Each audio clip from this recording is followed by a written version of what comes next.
আমরা মনে করি এটা আওয়ামী লীগকে আবারও ফিরিয়ে আনার চেষ্টা। আমরা মনে করি এই যে মুজিববাদকে শুধু যারা লালন করে, তারা এটাকে শুধু ধারণ করে লালন করে তা না, আবার প্র্যাকটিস করার চেষ্টা করছে।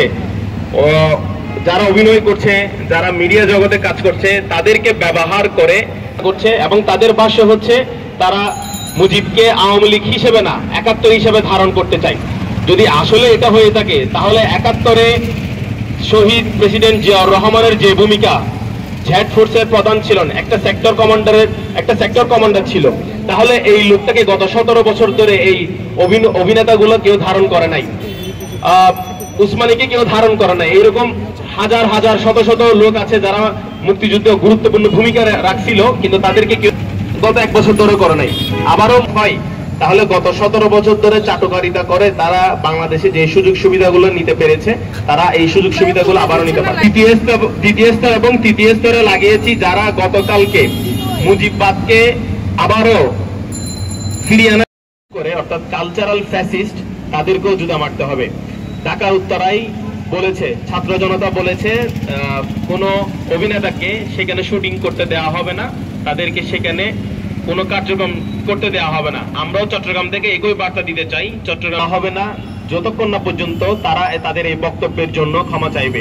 কবি আল মাহমুদের বক্তব্যকে তারা প্রচার করেছে মুজিবের পক্ষ নিয়ে, কিন্তু উনি ছিলেন একজন বুদ্ধিজীবী, যাকে বুদ্ধিজীবী কবরস্থান দেওয়া হয় নাই, অর্থাৎ ওনাকেই নির্যাতিত করে রাখা হয়েছে, অথচ এখন এসে ওনার বক্তব্যকেই মুজিবের পক্ষে ঢাল হয়ে ব্যবহার করছে।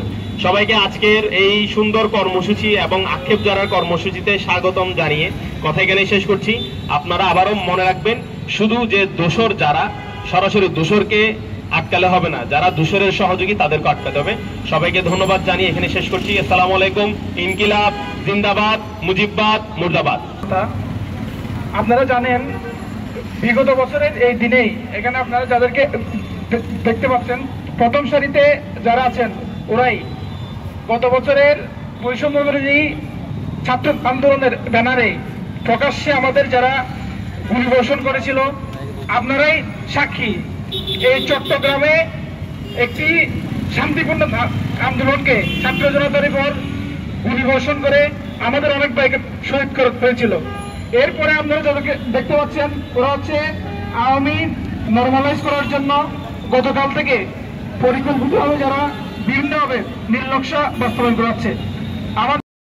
যারা মুজিবকে অনেক বেশি লালন করে, ধারণ করে এবং মুজিববাদ নিজের অন্তরে এখন ব্যানারের সামনে দাঁড়িয়ে আছে। ইতিহাস গত 17 কখনো সে জবাব দেয়, পহেলা বৈশাখ মানেও বঙ্গবন্ধু। এই যে একটা কালচার, একটা আমাদেরকে এত বছর ধরে গিলানো হয়েছে, আমরা কি কখনো চিন্তা করেছি আসলে ওই সমাবেশে মুজিববাদেও তো আরো অনেকে বক্তব্য রাখছিল, তাহলে এই যে একটা মুক্তিযুদ্ধের ঘোষণার ৭ মার্চের একটা ভাষণ বলা হয়, ওই ভাষণে মুক্তিযুদ্ধের যে শুরু, সেই শুরুর কোনো কথাই বলা হয় নাই, শুধু প্রস্তুত থাকার কথা বলা হয়েছে। প্রস্তুত থাকার কথা মানুষ সবসময় বলে আসছে। এখন বিষয়টা হচ্ছে, গত বছর ২০০০-এর মতো শহীদ হওয়ার পরে যখন আমরা দেখি নতুনভাবে এই বাংলাদেশে আবারও